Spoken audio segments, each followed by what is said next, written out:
Uma pergunta reveladora, quando tem uma resposta sincera, você atrai a misericórdia de Deus para a tua vida. Uma pergunta transformadora, quando tem um ato de fé, você atrai o milagre de Deus para a tua vida. E eu, como teu pastor, eu te pergunto: o que tu queres que Jesus se faça nessa noite? Amém. Tome o seu lugar nesse momento. Meus irmãos, Deus colocou uma palavra em meu coração. Você sabia que as perguntas são reveladoras? Toda pergunta, ela traz uma revelação na sua resposta. Toda pergunta, ela traz uma revelação, um conteúdo, e muitas das vezes as perguntas, elas são pedagógicas. Às vezes uma pergunta, ela pode solucionar todo o problema. Quando um pai olha para um filho e diz: filho, a sua vida está dando certo? É isso que você quer para a sua vida? O pai está perguntando.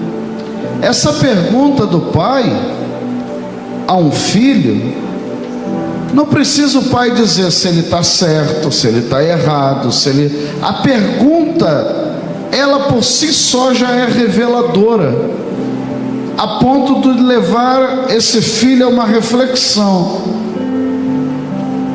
Não, minha vida está dando certo, tenho sido obediente a Deus, aos meus pais, as coisas estão dando certo na minha profissão, na minha vida, no meu casamento. E o pai está querendo dizer para ele: então continue na sua caminhada. Para que você vai seguir outras pessoas, seguir conselhos errôneos? Mas o contrário, quando um pai pergunta ao seu filho: filho, as coisas estão dando certo na sua vida? As coisas estão acontecendo como deveriam acontecer? Esse pai não precisa nem repreender o filho, não precisa lançar em rosto, não precisa nada. Porque se ao contrário, esse filho anda com mais amizades, mais companhias, está devendo na justiça, a pergunta que o pai faz, ela é tão reveladora, que o filho vai refletir e vai dizer: a minha vida está ruim, a minha vida está ruindo, porque eu não estou andando com boas companhias, porque eu não tenho seguido a orientação dos meus pais, eu não estou seguindo os valores que eu aprendi. Então, essa noite, esse culto de ensino, o tema é perguntas reveladoras. Abra sua Bíblia comigo em Gênesis capítulo 3. Gênesis capítulo 3, versículo 10, versículo 9.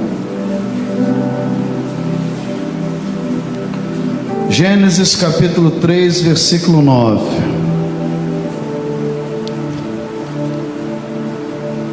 Uma pergunta reveladora. E chamou Deus a Adão e disse-lhe, a pergunta de Deus foi: onde estás? Jesus, ele sabe tratar. Jesus, ele ama a humanidade de tal forma, mas ele abomina o pecado. Jesus, me responda. Deus, o Senhor Deus, quando faz essa pergunta a Adão: onde estás? Me responda. O Senhor Deus não sabia o que havia acabado de acontecer? Sim ou não? O Senhor Deus não sabia que ele, Adão e a sua esposa haviam acabado de quebrar um princípio chamado obediência? Sim ou não?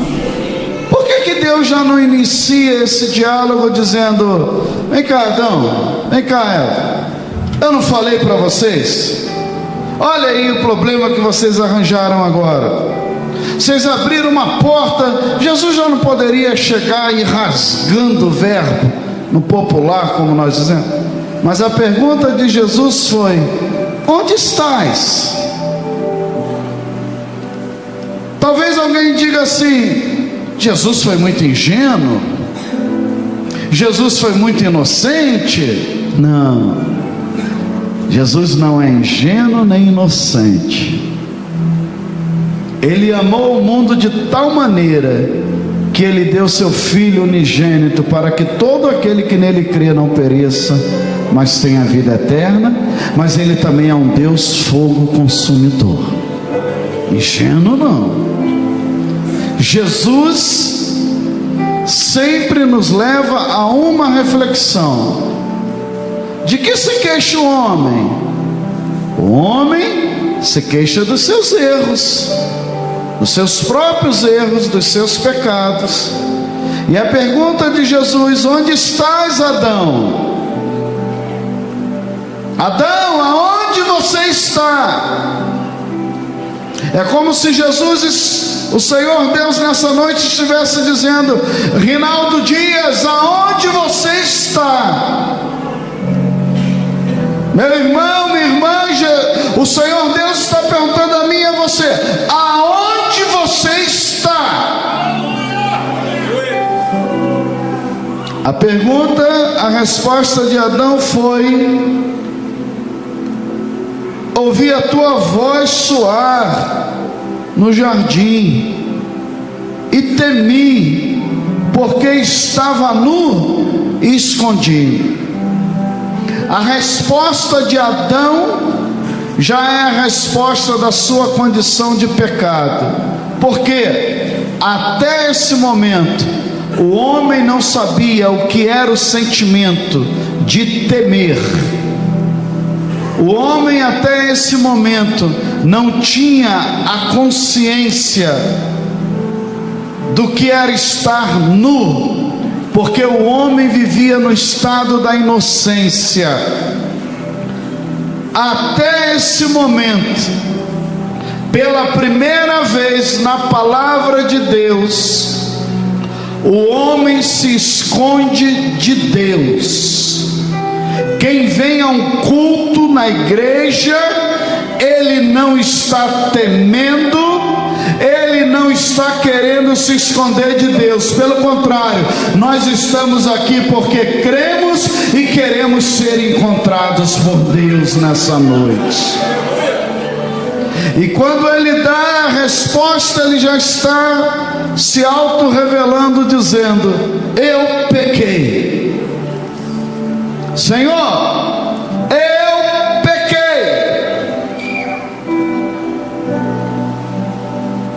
Há algo no homem que foi dado por Deus chamado consciência. Eu posso fugir de você, eu posso me esconder de você, eu posso estar no recinto e percebo que você entrou e eu saio. Eu posso ver você passando e eu levanto o vidro do meu carro para que você não me veja. Eu posso ver você atravessando a rua e eu finjo que não vi. Eu posso me esquivar de você de várias maneiras, mas da nossa consciência nós não podemos nos esconder. Se nós estamos na igreja, ela está conosco. Se nós estamos contentes, a consciência está conosco. Se nós estamos com dinheiro ou sem dinheiro, a consciência está conosco. Se nós estamos com saúde ou enfermo, a consciência está conosco. A consciência no ser humano é a balança de justiça de Deus. A consciência humana que Deus deu a cada um de nós é para nos alertar a todo momento. Você errou, você foi muito forte nessa palavra, você tem que pedir perdão, você tem que dar um passo atrás, você tem que parar de fazer isso vai te arruinar. Graças a Deus você está em paz, você está fazendo certo. É quando você diz, eu vou consultar a minha consciência, e você diz, eu estou em paz com a minha consciência. E se você anda no centro da vontade de Deus, a tua consciência hoje está em paz. Pergunta reveladora que Deus fez a Adão, e que revela a resposta, o seu estado de pecado. Gênesis capítulo 4, versículo 9. Gênesis capítulo 4, versículo 9. E disse o Senhor a Caim: onde está Abel teu irmão? E ele disse: não sei, sou eu o guardador do meu irmão?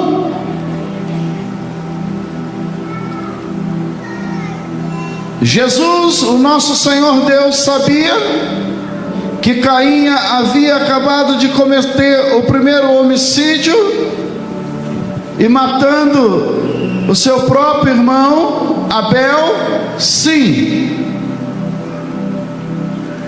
E por que o Senhor Deus fez a pergunta se ele já sabia? Porque são perguntas reveladoras. Caim, ô Caim, cadê o seu irmão? E a resposta é reveladora.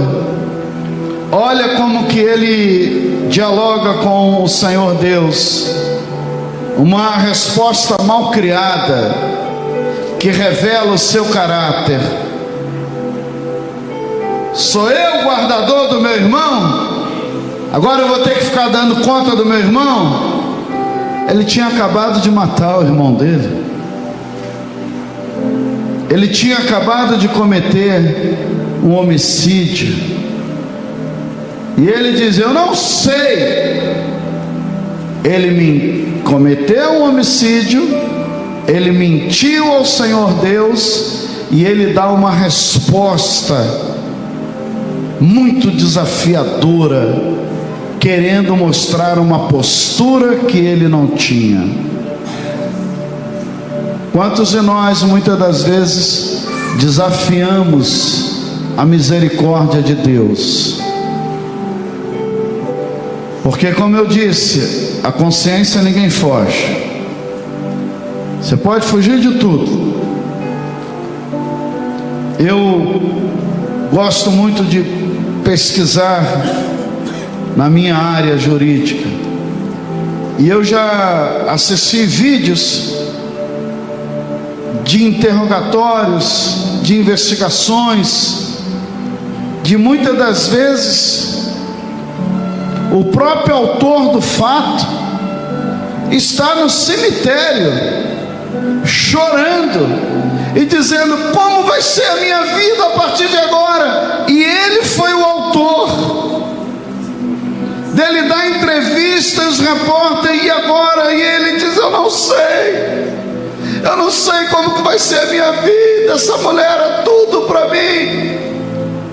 Passa o tempo, e as investigações, as provas vão em cima dele, que estava chorando lá no cemitério, e daqui a pouco aparece algemado, e quando vai passar por todo o processo legal, ampla defesa, contraditório, até chegar à sentença, você já vê outra figura, outra imagem no rosto, e a pessoa ali dizendo, matei mesmo.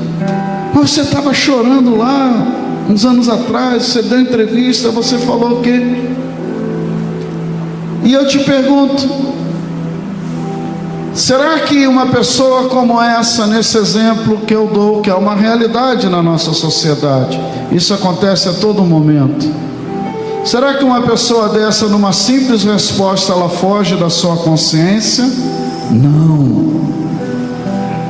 Porque todos os dias a consciência diz, por mais que você tenha convencido os parentes, por mais que você tenha convencido a igreja, por mais que você tenha convencido a sociedade, você sabe quem você é e você sabe o que você fez. A consciência é a balança de justiça do divino, colocada dentro do ser humano. Quando o Senhor Deus faz essa pergunta a Abel, onde está? Abel, onde está? Caim, onde está o teu irmão? O que você fez? Ele já sabia, no íntimo dele, que ele foi descoberto. O Senhor Deus sempre nos faz perguntas reveladoras. Por que a sua casa está dessa forma? Por que a sua vida está dessa forma? Por que as coisas não estão acontecendo? A questão é, nós temos tempo e coragem para pararmos em oração e sermos sinceros e respondermos a Deus com sinceridade? Ou ainda vamos ficar como Adão e como Caim, querendo maquiar aquilo que chamamos de verdade? Mas ainda há perguntas reveladoras. Abra sua Bíblia comigo, por favor, no profeta Ezequiel, no capítulo 37, no versículo 3.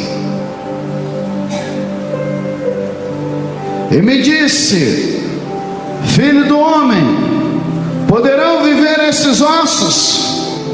E eu disse: Senhor Jeová, tu sabes.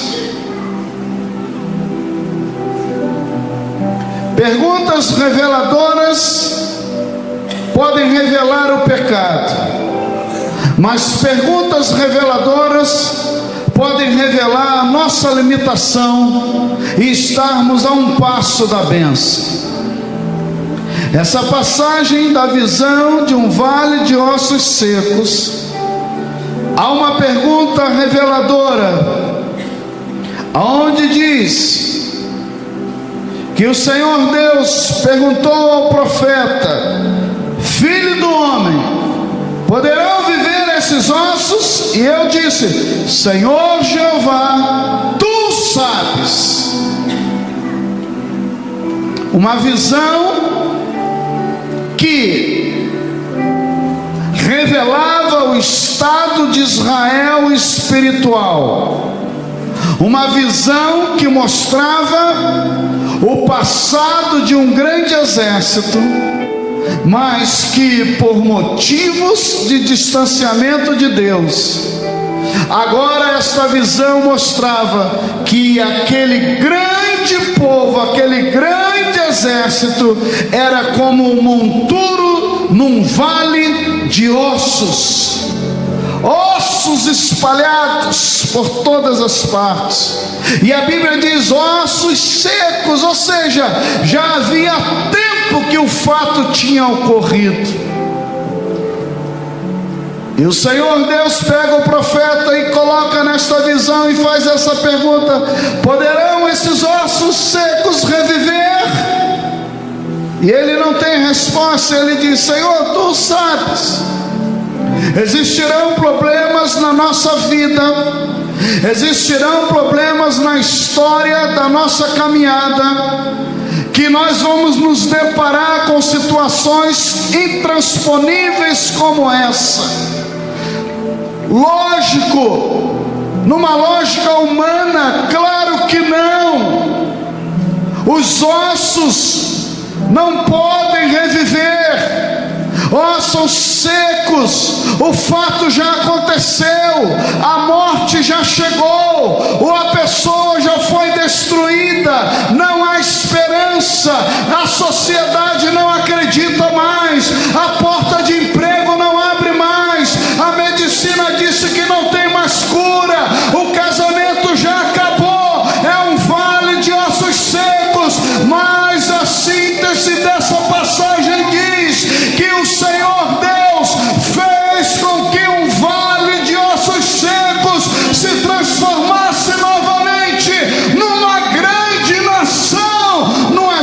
exército poderoso.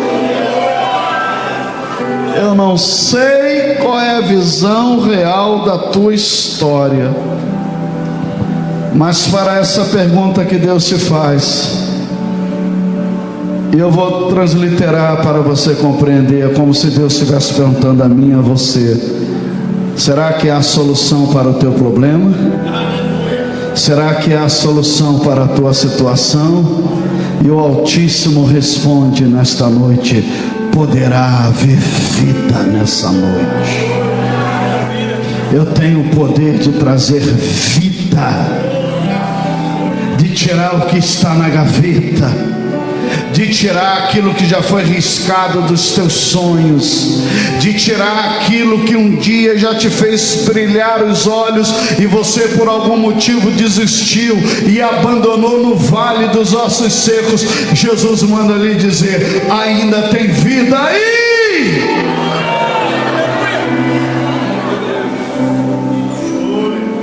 Mas se eu vou para Lucas capítulo 18, perguntas reveladoras. Lucas capítulo 18, verso 41. O cego de Jericó. A pergunta de Jesus foi: que queres que te faça? O que você quer que eu te faça? Ô irmão, tudo na Bíblia é pedagógico, por isso está registrado. Você acha que o nosso Jesus, quando passou por essa terra, ele tinha alguma defasagem de intelectualidade, de capacidade, de percepção, de sensibilidade? Não. Pelo contrário, ele via o que os homens não viam, ele sentia o que os homens não sentiam, ele fazia o que os homens normais não podiam fazer. Se você está andando na rua e um morador de rua está sentado na porta de um comércio, de uma padaria, por exemplo, de um mercado, e ele estende as mãos para você, ele está querendo que você segure a mão dele e fale o quê? Pai do Senhor, meu filho. É isso? Sim ou não? Se ele estende a mão para você, ele está querendo que você fale o quê para ele? Bom dia, tudo bem? É isso que ele quer? Sim ou não? O que ele quer? Esmola, dinheiro, uma comida. Esse cego, ele estava mendigando, e ele fez de tudo, e ele conseguiu ser levado a Jesus. Ele era o quê? Ele era o quê? Diga, ele era cego. Aí ele chega a Jesus, Jesus faz a pergunta reveladora, transformadora. Você tem dúvida que Jesus não sabia? Jesus sabia que ele era cego, sim ou não? Senão ia estar aqui registrado aqui. O que queres que eu te faça? Jesus, eu sou cego. Ah, desculpa, eu não vi que você era cego. Claro que Jesus viu que ele era cego. Ele foi levado a Jesus na condição de cego, alguém segurando nas mãos dele, e quem sabe alguém disse: esse é Jesus. E ele ouve a voz de Jesus, e a primeira voz que ele ouve de Jesus é uma pergunta transformadora: que queres que eu te faça? E ele responde: Senhor, que eu veja. E Jesus diz: vê, a tua fé te salvou.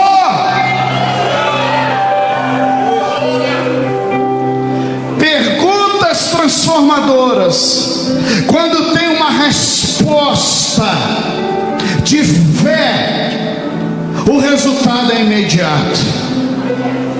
Pergunta, olha, se Caim tivesse dito ao Senhor Deus: Senhor Deus, deixa eu te falar uma coisa, antes antes que tu traga sobre mim o sangue do meu irmão, se ele tivesse dobrado os seus joelhos e tivesse dito: eu quero te confessar algo, eu sei que tu sabe, tu viu na hora que eu matei o meu irmão, mas eu quero te confessar algo, eu matei o meu irmão. Irmãos, tanta coisa diferente poderia ter acontecido. Uma pergunta reveladora, quando tem uma resposta sincera, você atrai a misericórdia de Deus para a tua vida. Uma pergunta transformadora, quando tem um ato de fé, você atrai o milagre de Deus para a tua vida. E eu, como teu pastor, eu te pergunto: o que tu queres que Jesus te faça nessa noite? Não é possível que viemos aqui cumprir uma agenda. Eu não vim aqui cumprir uma agenda, eu vim aqui dialogar com meu Deus nessa noite, porque eu sei que Ele tem respostas transformadoras para a minha vida. Mas eu gostaria que você fosse para Gênesis capítulo 18, versículo 14. Gênesis 18, versículo 14. Haveria coisa alguma difícil ao Senhor? Haveria alguma coisa difícil ao Senhor? Deus, em um diálogo com o seu servo Abraão, a sua esposa, ouvindo aquele diálogo, ela sorri, ela ri, em outras versões. Ai, ai. Quem que está rindo? Biologicamente uma velha, passou o seu ciclo menstrual, a menopausa já tinha até vencido já, e ela está ouvindo um diálogo entre o Deus de Abraão e Abraão, lhe fazendo promessas. E quando Deus ouve esse sorriso, porque existem dois tipos de sorrisos na Bíblia: o sorriso daqueles que creem e dizem: Deus falou comigo hoje, terça-feira, Deus vai abrir uma porta, Deus vai fazer um milagre. E existe o sorriso dos incrédulos que dizem: nem Deus pode fazer isso. E eu te digo: Deus pode tudo e todas as coisas na vida daqueles que creem nele. Deus troca governo, Deus troca pastor, Deus troca patrão, Deus troca vizinho, Deus muda as leis, Deus muda o tempo, Deus muda a natureza, só para fazer cumprir a sua promessa. Operando eu, diz o Senhor, quem me impedirá? E ele disse, o próprio Senhor respondeu, porque ele viu ali que não havia um ambiente de fé, mas a sua palavra não pode voltar atrás. Ele disse: ao tempo determinado tornarei a ti por esse tempo da vida, e Sara terá um filho. E Sara negou, dizendo: não me ri, porquanto temeu. E ele disse: não diga isso, porque te riste. Sara ainda tentou consertar ali, dar uma emendada, e falou: não, Senhor, eu não ri não. E o Senhor, irmão, a causa de nós não sermos consumidos são as misericórdias de Deus. Aquele simples sorriso de Sara, Deus poderia dizer: eu anulo minha promessa contigo aqui, Abraão, e eu vou procurar um outro casal, mas eu vou levantar uma grande geração. Mas a tua mulher, irmão, tem horas, sabe, que eu fico olhando. O pastor, ele sabe muitas coisas que a igreja não sabe, assim como a igreja também sabe muitas coisas que muitas das vezes não chega ao pastor. mas Deus sabe de tudo, daí e daqui. Deus sabe do altar e Deus sabe da igreja. Deus sabe quem é e Deus sabe quem não é. Deus sabe de tudo. E quantas das vezes nós olhamos e dizemos: se dependesse de mim, morria. Aí Deus diz: mas não foi você que morreu na cruz do Calvário, foi eu, Rinaldo. A minha misericórdia vai alcançar, e aonde abundou o pecado, vai superabundar a minha graça. O amor de Deus é superior ao amor de uma mãe. Uma mãe, ela pode chegar um momento, e a Bíblia diz: ainda que teu pai e tua mãe te esqueçam de ti, eu todavia, o Senhor, jamais me esquecerei de ti. Por mais que uma mãe ame o seu filho, mas é limitado o seu amor. Pode acontecer um fato que ela vai dizer, mesmo chorando, mesmo eu sentindo dor: esse filho só me dá desgosto, e agora eu vou deixar ele seguir a vida dele. Mas Jesus nunca vai dizer isso. Você peca, você peca, você peca, e ele olha lá para o buraco, para o fundo do pecado, e diz: aonde abundou o pecado, vai superabundar a minha graça. E que é isso? Amor, misericórdia imensuráveis. Quantos eu fui alcançado por esse amor e por essa misericórdia? Quantos foram alcançados? Senhor Deus disse: tu riu, não mintas, mas a minha promessa permanecerá de pé. De ti sairá uma grande nação.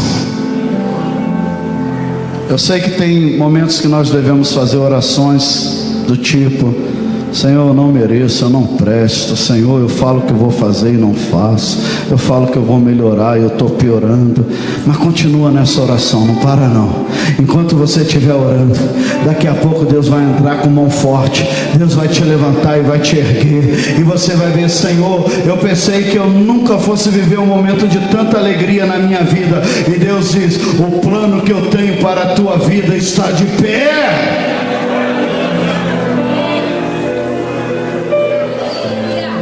Mateus capítulo 16, estou concluindo. Mateus capítulo 16,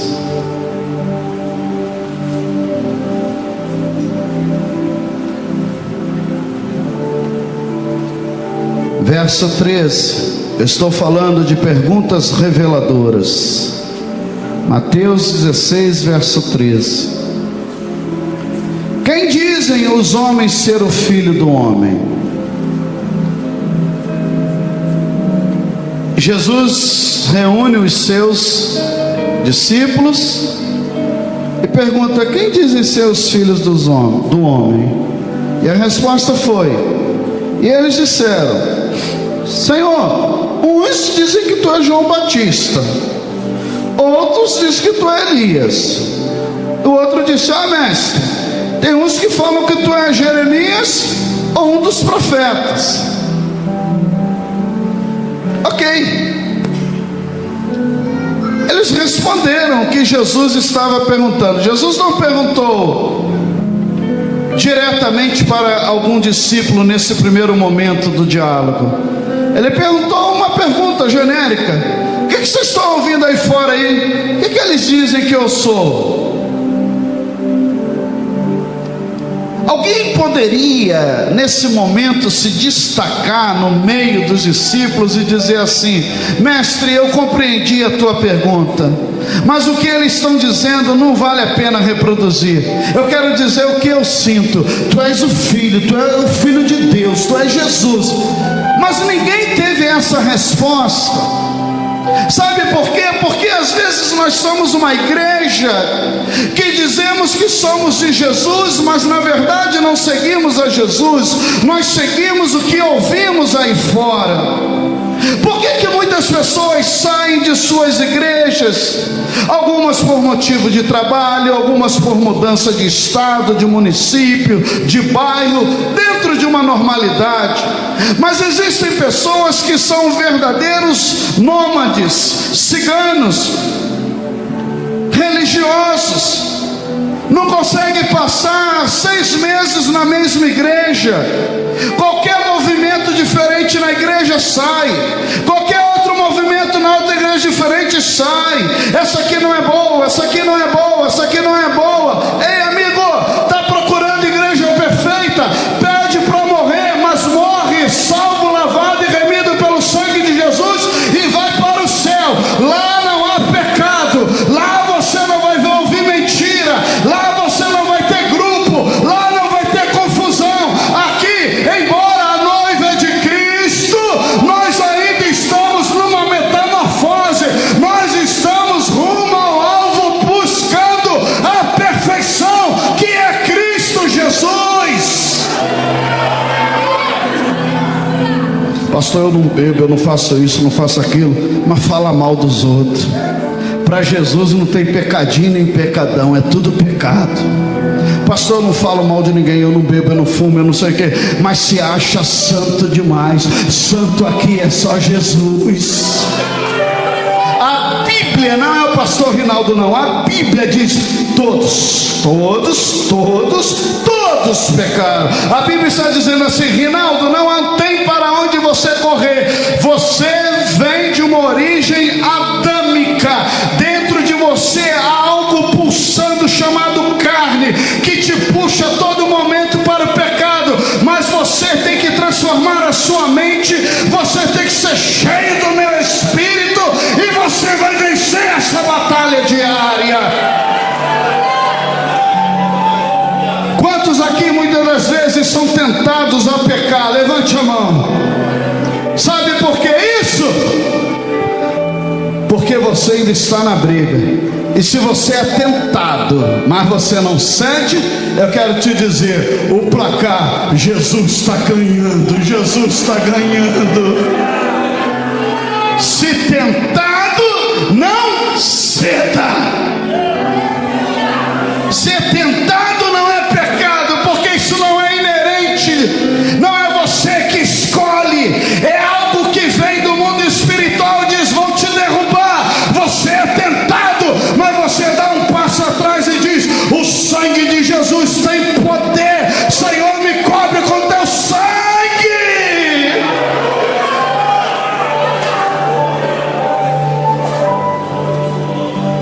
O que dizem seus filhos? Os homens dizem ser o filho do homem. Aí ninguém tem a resposta, eles só reproduzem o que os outros dizem.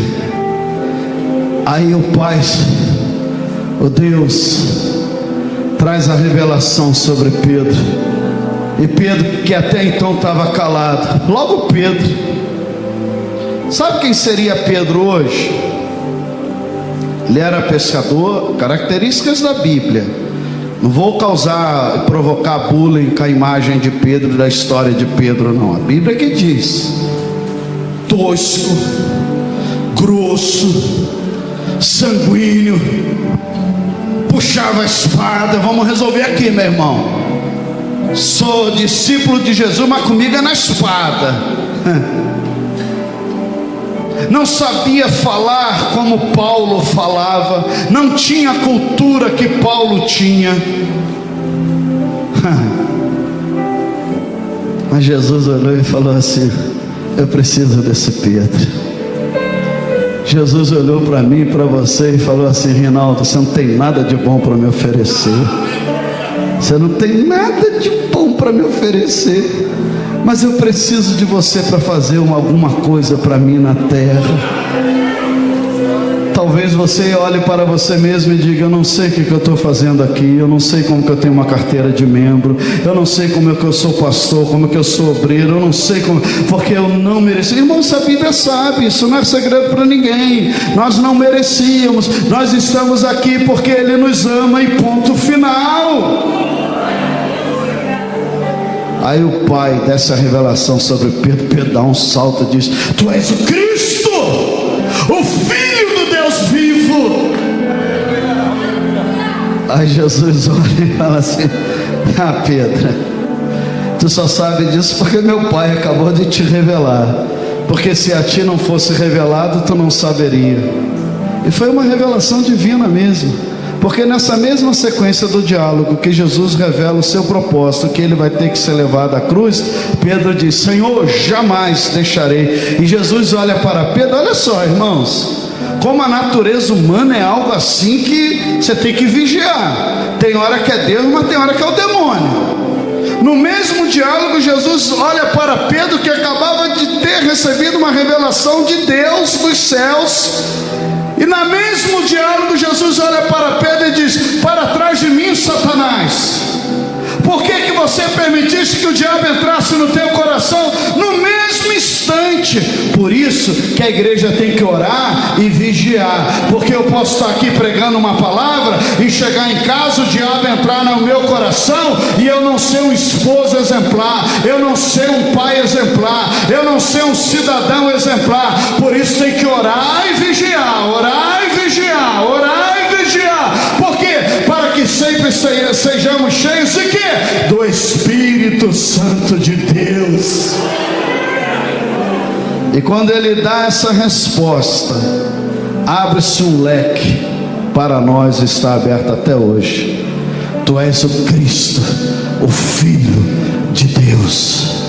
Tu és o Cristo, o Filho de Deus. Até então ele era conhecido como Jesus de Nazaré. Até então ele era conhecido como filho de Maria, filho de José. Mas agora a revelação vem: tu és o Cristo, o Filho de Deus. O Filho de Deus morreu, ressuscitou ao terceiro dia. Por isso que ele foi chamado de Jesus Cristo. Ele é o Cristo. Ele peleja por mim, ele peleja por você. Tenha sempre essa revelação na sua mente. Quando o medo chegar, quando a ansiedade chegar, quando chegar o mundo na impossibilidade, declare bem alto: eu creio que eu vou sair dessa situação, porque tu és o Cristo, o Filho de Deus. E eu te faço uma pergunta nessa noite, Rinaldo, ô Rinaldo, como é que está o teu relacionamento com Deus? E quando eu pergunto como é que está o meu relacionamento com Deus, está implícito. Como é que está o teu relacionamento com o próximo? Como é que está o teu relacionamento com a família? Como é que está o teu relacionamento com a tua liderança, com o teu patrão? Como é que está o relacionamento com teus pais, com teus filhos? A depender do que a minha consciência venha a responder, ela vai estar dizendo se eu estou na direção correta ou se eu preciso acertar esse azimute e colocar na direção do alvo, da perfeição. A perfeição não somos nós, a perfeição é Jesus Cristo. Você compreende? Pode dizer amém? Eu quero louvar a Deus pela vida de todos. Chegamos ao final desse culto. Que possamos voltar para o nosso lar, dialogando com Deus, falando com Deus, fazendo perguntas e aguardando respostas de Deus, tendo coragem de nos auto-interrogar: por que a minha vida está desse jeito? Aonde eu errei? Aonde eu errei? Eu te pergunto, qual a idade certa para você corrigir o rumo da sua vida e buscar um rumo que lhe traga paz familiar, espiritual, relacionamento? Qual a idade certa? Alguém teria coragem para dizer: pastor, eu acho que 25 anos. Eu acho que com 50 anos já é uma idade que a pessoa tem que... Pastor, eu acho que, sei lá, acho que 60 anos é o limite. Qual a idade certa? Qual é o momento certo da vida? A idade certa, o momento certo, é enquanto tem fôlego de vida dentro de você. Não existe idade para mudar. Não existe idade para se corrigir. E não fique se martirizando pelo passado. Pega a fórmula de Paulo: o que me traz tristeza do meu passado, eu esqueço, mas o que me traz esperança, isso eu guardo, eu conservo na minha memória. Não permita que nada e ninguém venha te rotular e colocar um rótulo: fracassado, fracassado. Pastor Rinaldo, você é um pastor fracassado. Esse rótulo não vai colar em mim. Sabe por que não vai colar? Porque eu estou banhado pelo sangue de Jesus. Esse rótulo não vai colar em você. Sabe por quê? Tudo que quiserem colar em você de ruim não vai pegar, não vai ter adesivo. Por quê? Porque você está banhado pelo sangue do Cordeiro. Os seus e os meus pecados foram perdoados na cruz do Calvário. A partir do momento que nós levantamos as mãos e dissemos: Tu és o Cristo, Filho de Deus, eu te reconheço e te aceito como meu único, eterno e suficiente Salvador. Que bom que você participou dos nossos trabalhos. Espero que Deus tenha te abençoado e tenha falado profundamente com você. Você pensa que para por aí? Não. Você pode nos ajudar. A nossa igreja tem um trabalho social há 82 anos. A exemplo do Lar do Idoso, onde nós acolhemos pessoas idosas que chegam na melhor idade e muitas das vezes não têm um lar para que possa cuidar deles. Nós também temos a nossa casa, onde acolhemos rapazes que querem se livrar do vício, das drogas, e você pode nos ajudar. Até mesmo você pode fazer uma visita, tanto no Lar do Idoso, como nessa casa de recuperação, conhecida como Casa Gunnar Wien. Quero também te convidar para os nossos trabalhos missionários. Assista os nossos canais, se inscreva nas nossas mídias e você vai conhecer todo o trabalho que a nossa igreja desenvolve. Nós estamos pregando a palavra de Deus, levando o evangelho do Senhor Jesus Cristo e também realizando a obra social para aqueles que necessitam. Que Deus tenha te abençoado, que Deus continue falando com você através desta palavra.